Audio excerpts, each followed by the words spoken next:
Over the past few years, I have been really interested in game design and the game development process.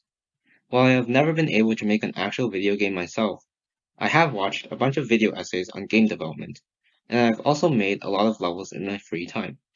So today, I'm going to teach you how to be a successful game designer.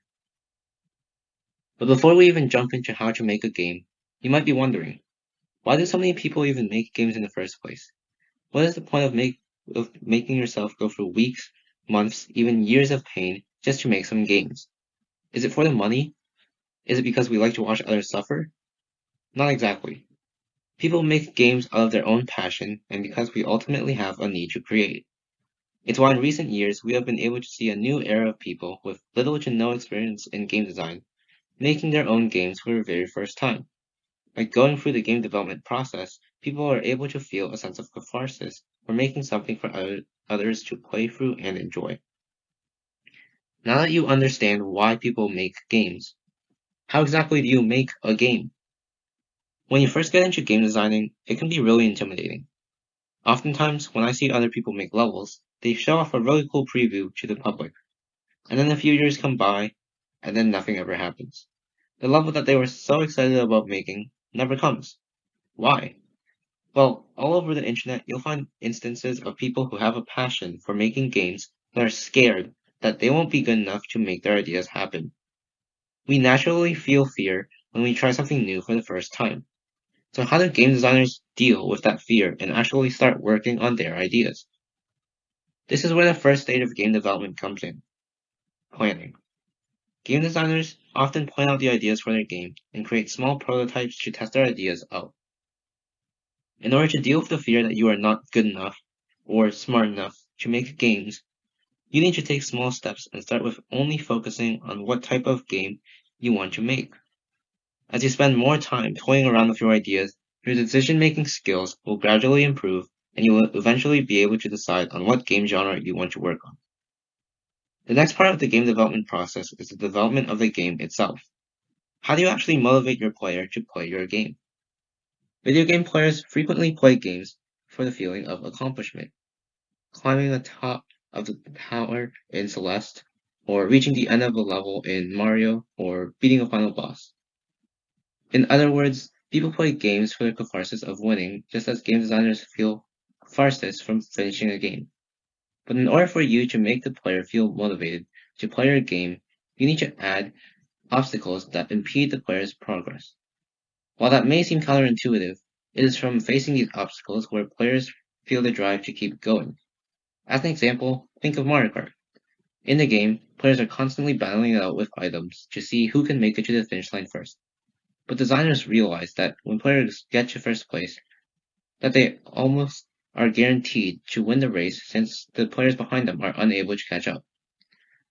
As a result, players who often found themselves in first place would win race after race after race and feel absolutely nothing since their victories became meaningless. So what did the game designers do? They added in the blue shell, an item that, when thrown, directly targets and obliterates the player in first place.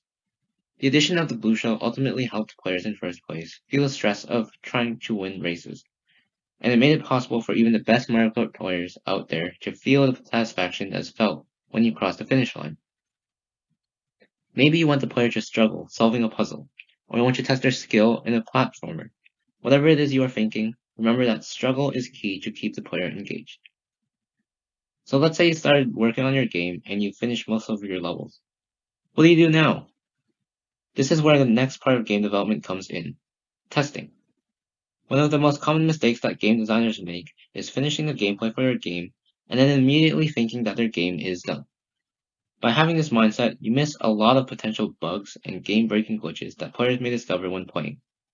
Even though many game designers have full access to an editor and are able to see every possible detail embedded in their game, many of the decisions that game designers make end up being quick snap judgments, and they blind themselves from the truth that is directly in front of their eyes.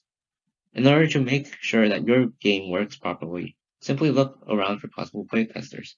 It is only when we take the time to slow down and consider all possible options in front of us when we make the right decision. Another part of being a good game designer is recognizing the importance of helping the player out by showing them compassion when they struggle. If you see one of your playtesters struggling on the same part of your game over and over again, what do? Do you view them as someone who has complete control over their fate, or do you view them as someone who is just completely incapable of playing? Should you be treating the player as a victim or an agent?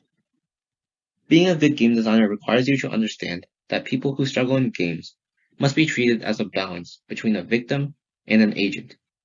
By treating your players as only agents, you don't give them enough support to get through the part of the game that they are struggling on, and players become frustrated with how much of their time you are wasting. By treating your players as if they were only victims, people who need help, you undermine their sense of dignity by making the gameplay too easy. Oftentimes, it is only when we start thinking of the player's perspective that we can truly show them that we understand what they are going through. This is also why level designers have shifted from making whatever they want to adding checkpoints and optional hints. By adding these elements into the game, designers are able to give newer players a sense of control over their fate, while also guiding them through their game in a way that does not treat them as victims who require constant help. Now that you've published your game, it is important you get feedback from players and update the game based on their feedback. Another common mistake that game designers fall into is not being able to accept their game's flaws. When we see negative feedback from others, we instinctively want to deny it, to avoid confronting our own flaws. We start to tell ourselves that the game we made was flawless, and we begin only listening to comments that describe how they had a good experience with the game. However, by only listening to the players' positive opinions, we are never able to grow past our mistakes and learn.